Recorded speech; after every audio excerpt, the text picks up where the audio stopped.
اعوذ باللہ من الشیطان الرجیم بسم اللہ الرحمن الرحیم رب اغفر لی وتب علی انک انت التواب الغفور۔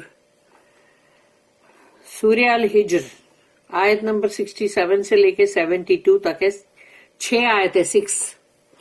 آیت نمبر 67، وجاء اہل المدینۃ یستبشرون رب اشرح لی صدری ویسر لی امری واحلل عقدۃ من لسانی یفقہوا قولی۔ اللہم ارنا الحق حقا وارزقنا اتباعہ وارنا الباطل باطلا وارزقنا اجتنابہ، آمین۔ وجاء اہل المدینۃ، تو پھر آئے جو اس شہر کے رہواسی تھے، سارے تمام جو بھی مرد، ان سب کو خبر مل گئی نا کہ بھئی ان کے گھر میں، لوط علیہ السلام کے گھر میں بڑے خوبصورت ہینڈسم لڑکے آئے ہیں 2۔ تو یہ سب خبر ایک دم وائلڈ فلیم کی طرح پھیل گئی، اور وہ سب کے سب لوط علیہ السلام کے گھر کی طرف آئے، سب کے سب یستبشرون، بڑے ایک دم خوشیاں مناتے ہوئے اور بہت ہی جوش میں آئے وہ لوگ۔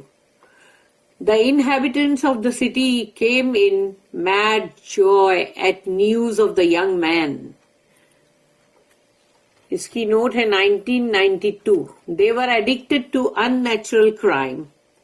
یہ لوگوں کو اب اس چیز کا نشہ چڑھ گیا تھا جو کہ مطلب ایک ایسا جرم ہے جو سب سے گھناؤنا۔ And the news of the advent of handsome young men inflamed them۔ اور پھر ان کو جب یہ خبر ملی کہ بھئی وہاں 2 ہینڈسم بہت خوبصورت لڑکے آئے ہیں، تو اب وہ سارے جو مرد ہیں، مطلب ان لوگ جو بھی ہے، وہ سب کو ایک مطلب جیسے کہ نہیں شعلہ جیسے بھڑک اٹھا ان میں۔ How true it is that at the very verge of destruction men rush blindly to their fate۔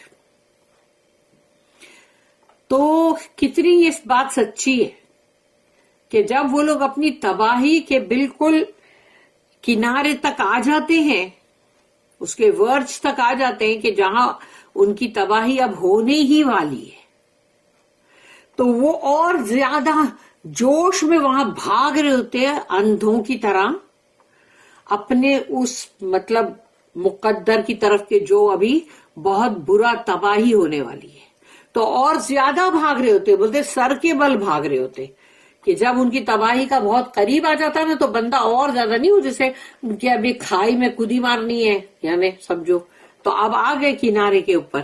and cut off any last hope of repentance and mercy for themselves۔ اور اب جو آخری امید ہے کہ جہاں وہ توبہ کر کے اللہ کا رحم حاصل کر سکتے ہیں، لیکن اب وہاں سے وہ کٹ آف ہو گئے، کیونکہ اب وہ تباہی کے بالکل کنارے پہنچ چکے اور اندھے ہو کر اس کے اندر برابر گرنے کی کوشش کر رہے ہیں۔ تو اب ان کے بچنے کا جو ایک راستہ تھا کہ ایک توبہ کر سکتے تھے، لیکن وہ بھی کٹ آف ہو گیا۔ آیت نمبر 68، قال ان ہؤلاء ضیفی فلا تفضحون۔ تو لوط علیہ السلام نے اب کہا کہ جب دیکھا کہ سارے ادھر اتنے سارے آدمی لوگ آ گئے ہیں، تو لوط علیہ السلام جو ہے انہوں نے کہا قالا ان ہؤلاء، یقیناً یہ تو ہے میرے ضیفی، یعنی میرے مہمان ہیں، ضیفی مائی مہمان، یعنی میرے مہمان ہیں، مائی گیسٹ۔ فلا تفضحونی، اور مجھے ذلیل مت کرو، پلیز مجھے ذلیل مت کرو۔ Lut alayhi salam said, these are my guests, disgrace me not۔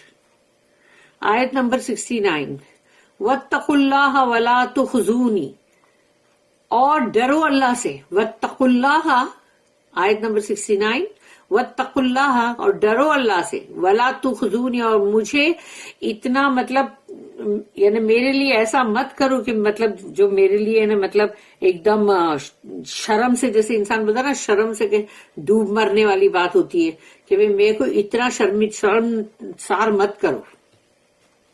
But fear Allah and shame me not.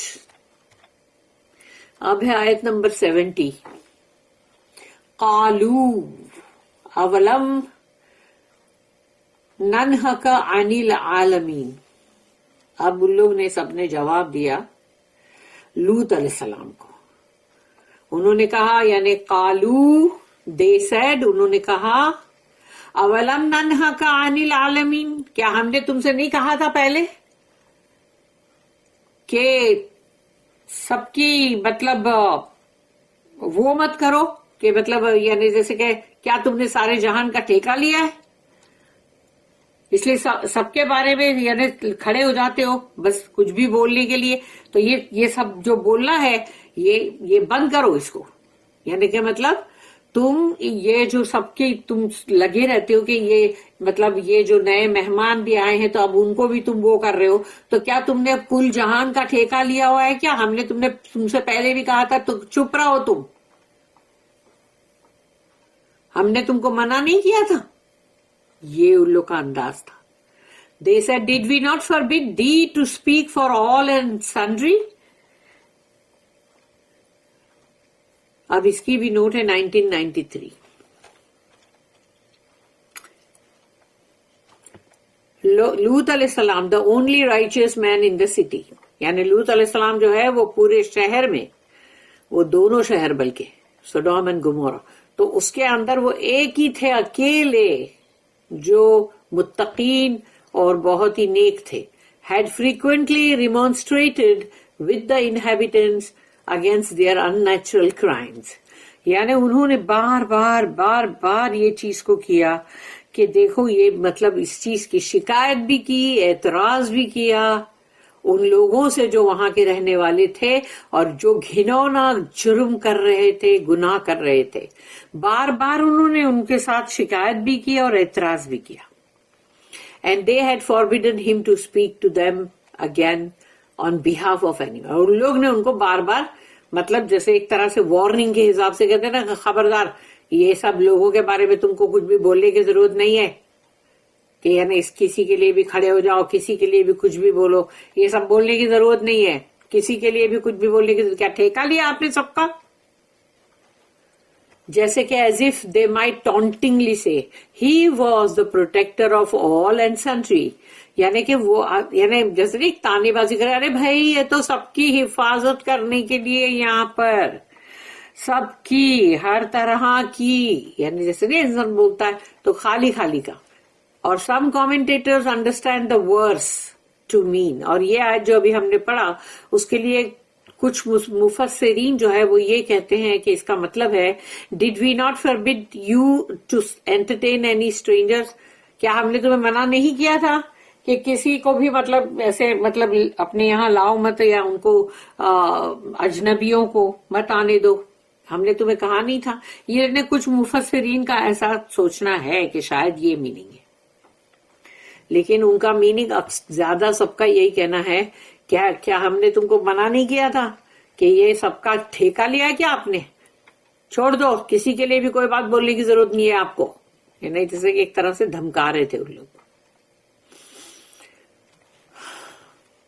آیت نمبر 71 قال ہؤلاء بناتی ان کنتم فاعلین, پھر لوط علیہ السلام نے کہا قال ہؤلاء یہ ہیں, بناتی مطلب میری بیٹیاں, ان کنتم فاعلین اگر تمہیں یعنی کچھ کرنا ہی ہے تو یہ میری بیٹیاں حاضر ہے. یعنی میری بیٹیاں کا مطلب وہ نبی ہیں, وہ رسول ہیں, تو ان کے لیے تمام جو سب بیٹیاں جو ان کے گھروں میں شادی ہو کر بھی ہو سکتا ہے ان کے گھروں میں عورتیں ہوں گی جو ویسے ہی پڑی ہوں گی, اور یا تو پھر کوئی سب کے گھر میں مطلب جیسے ہوتی بیٹیاں بہنیں تو وہ بھی تو پڑی ہوئی ہیں نا, کیونکہ ان سے جا کے شادی کرو نا.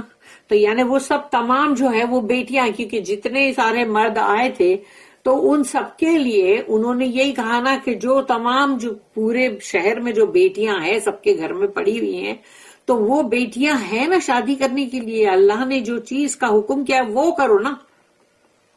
تو یہ ہے میری سب بیٹیاں, اگر تمہیں کوئی فعل کرنا ہی ہے تو شادی کرو ان سے باقاعدہ, جو اللہ نے جس کا حکم کیا ہے. ان کنتم فاعلین اگر تم کچھ کرنا ہی چاہتے ہو تو یہ شادی کرو ان لڑکیوں سے. He said there are my daughters to marry if you must act so. 1994 اس کی نوٹ ہے. my daughters. In the mouth of a venerable man may mean young girls of the city.